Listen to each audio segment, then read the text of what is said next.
And Washington hangs on. The strength of this team, clearly Penix in the offense. That pass defense has been maligned. They've given up a ton of yards, a ton of points. But when they had to make a play to play for a title, they did. And it's purple confetti that falls in New Orleans, and they're heading to the quarter to celebrate as Penix Jr. has just the third game in the 10-year history of the college football playoff with at least 400 yards and a completion percentage of 70% or better. Joe Burrow in that remarkable campaign for LSU did it in a 7-touchdown game against Oklahoma. Mac Jones did it in the National Championship game against Ohio State. Katie George she was just handling. Actually, Katie George was on the sidelines on the Texas side, and she spoke with Steve Sarkisian. The disappointment as Texas comes up just a play short. Coach Sarkisian, your team fought to the final second. What do you say to a group of men who laid it all on the line? Just how proud I was of them this season. You know, the way they fought there and the resiliency they showed in the second half and in the fourth quarter is just indicative of this team. You know, these guys are fighters, and they've grown into that. You know, it's not what we were a few years ago. We've grown into it. And to give ourselves a chance the way that we did there late in the game, really proud of them. You know, with all the self-inflicted wounds that we had tonight, we lost to a good team that played well, but we gave ourselves a chance, and we just came up short. Thank you for the time. All righty, thank you. All right, time now for the Ram Trucks post-game. And welcoming Kirk Herbstreit, whose day began before the sun came up at the Rose Bowl, and it's well after the sun is set, and you're with us. I love you, brother. I can't thank you enough for staying up late. But where would you rather be right now than talking ball after these two games? Remarkable day, and you and I are watching this transpire live, Texas and Washington. And this is a game that felt like Washington controlled. And then, Herbie, you look up, and there's a play for Texas to steal it. What were your thoughts in those last few moments? Man, I was just sitting here probably like you and everybody else, like, here goes Sark, you know, and I think you and I were even talking. We could hear Sean's call with the crowd noise, and you and I were saying, look out for Mitchell. You know, down in that red zone area, number 5, he's got such great length that they're going to try to find a matchup that they love, and it came very close. But, boy, I've called 4 or 5 Washington games this year. I've watched this team be doubted. I've watched this team deliver. I thought this morning on College Game Day, I wasn't able to pick the Michigan game because I was calling it, but I told everybody I thought it would be a Michigan-Washington National Championship. You have no idea how it's going to play out. Sure. But my Washington thought was which quarterback would have the ball last, which quarterback would have a chance to win. I saw like a 38-35 type of game, and it kind of played out that way. Quinn Ewers and Texas and Sark, they deserve a lot of credit for the season they had, and just coming up a little bit short. But to me, it's more about celebrating what Washington was able to accomplish, the year that they've had, doubted and questioned. It wasn't always pretty. But give them credit, man. They got there. They got to the semifinal. They got the win, and now they're headed to Houston for the national title. I'm going to talk to you about that in just a bit after we show the Rose Bowl epic that you and Chris Fowler did such a great job calling. How fitting, though, for a defense that I mentioned it a bit over the highlight, right? They've been maligned because they have given up so many yards, so many points. That's not the strength of the team necessarily, but for them to make a play when a play was required to play again, I got to think that, you talk about resolve in a room, you'd know it better than I because you've lived it. How significant for that side of the ball to come up big for them to live to play another night?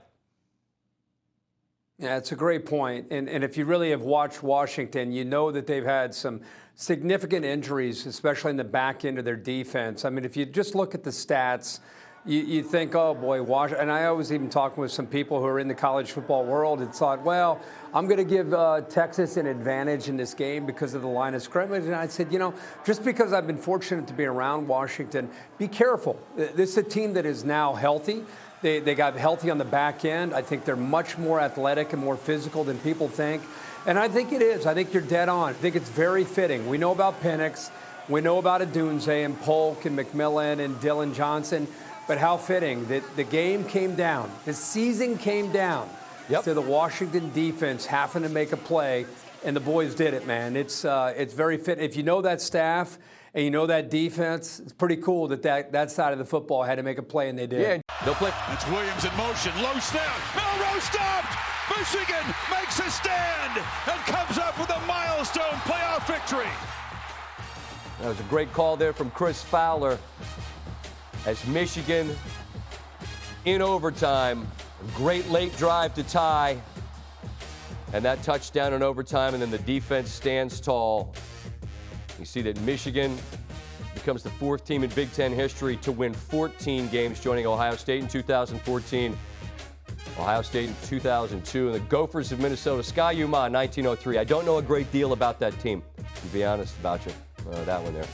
Wolverines look to join the Buckeyes and win the title. All right, I mentioned Harbaugh talking about his team overcoming adversity. Here that is. You know, it's almost been an unfair advantage. I mean, all the things that the team has gone through. I mean, we don't care anymore. We don't care what people say. We don't care about anything that comes up. We just know we're going to overcome it because it's unanimous support from every single guy on the team. I told him before the game it's going to be about what we do, and when you look back at it, it's kind of about what we did and what we didn't do. Not taking anything away from Michigan. They played a great game. They got a good team. They're very well coached, and I wish them the best of luck in the future. But, you know, we could have done things a little better as well. And that's on me, on the coaches. It's not anybody else. Coach, there's a lot of interest in your future. I wonder if you can tell me what the chances are that the championship game might be your last one at Michigan. Boy, my future consists of a happy flight back to Ann Arbor, Michigan. Can't wait. Been a pretty good run for the Harbaugh brothers these last couple days, hadn't it? Kirk Herbstreit joins us again. And Herbie, knowing your affinity for that venue and these storied programs on that stage, sunset going down in the mountains, I mean, like, it's all comes together, and then you get, as I said, was it the cleanest game? Maybe not, but then it's a classic. I just wonder, you take the headset off and you and Chris Fowler look and you walk out of there. What goes through your mind after a game like that? I think, first of all, just what an honor it is to work with Chris Fowler and our team in this world of hyperbole and social media. It's just cool. It's cool to work with people that respect the game, respect the teams, respect the coaches and the players and the moment. You know, we try to stay out of the way and just let the players do their thing, man. We're just happy to be a part of it. You know, a small piece of it all. And that game, that's what it's all about. That's what you hope for is a game like that. When you see Michigan and Alabama at the Rose Bowl, you hope it's a good game. You don't know if it's going to be a good game. And then the momentum swings, the way the game went back and forth, as good as you could hope for. Congratulations to both those teams. I mean, Alabama gave everything that they had. Jalen Milrose, it's been a remarkable story where he started this year, got benched, came back, battled, made some big plays. Kind of this game was very symbolic of their season.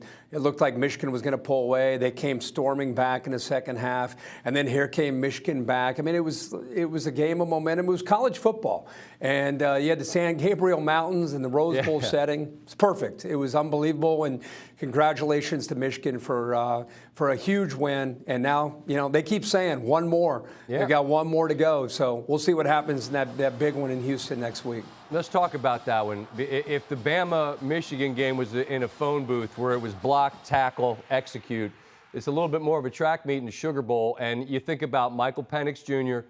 and that offense going up against that Michigan defense who had to make a play to send them forward, which it did. Is there an advantage one way or another there, Herbie? I don't know. I think both teams, what's interesting, and it's not by accident, when you're sitting there in August and you're trying to figure out which teams are going to possibly make a run. I think both these teams have that proverbial chip on their shoulder. Washington feels doubted every single week because they're an underdog, and if you really talk to them and you peel it back, don't pretend that that's not a major motivator. You heard the guys on the podium after the game. You know, here we are, doubted again. What's new? They just kind of thrive thrive on that. And then you got this Michigan team with Blake Corum, J.J. McCarthy, just a veteran group. They got embarrassed by Georgia. They didn't quite get it done against TCU. This team was in autopilot, focused on just winning it all. They beat Ohio State. Everybody wanted to talk about it. The players were like, what's next? They got ready for Iowa. They won that game. What's next? They just won this game. They just seem to have a singular focus on winning a national championship. It's not enough. So how fitting is it that these two teams collide? And let's not forget that Jim Harbaugh, on 4th down and 2, deep in his own territory, late in that game. I don't want to just miss that. That is Jim Harbaugh coaching to win. He had 3 timeouts. Conventional wisdom says punt the football. Alabama had a lot of momentum. Punt the football. Bama's going to run 3 plays. Use your 3 timeouts. Get the ball back. That's what every coach would do. Instead, he goes for it. He gets Blake Corum out in the flat. He gets him one-on-one. The linebacker doesn't go out in the flat. They hit him. Now there's a block in the back, so it had to come back, but they got the first down. That call led them to the game-tying touchdown. And again, to me, very symbolic of their season and their head coach playing to win with aggressive mindset. Chris Fowler said it perfectly. Chips, all the chips in the middle of the table with about 3 minutes to go in the game, and it paid off for them. And here we go. Michigan, Washington, for it all, the national championship. It's awesome. I closed where I started. Nothing but love and appreciation, man. You're the face and the voice of the sport, and you started at who knows what hour of the morning, and it's 1:24 on the East Coast. Get some rest, my man. Until next time, and it'll be next Monday. We'll talk after the title. I look forward to that, and I thank you. You got it, man. Love you, Scotty. Take care, buddy. Happy New Year. Kirk Herbstreit. Give me something.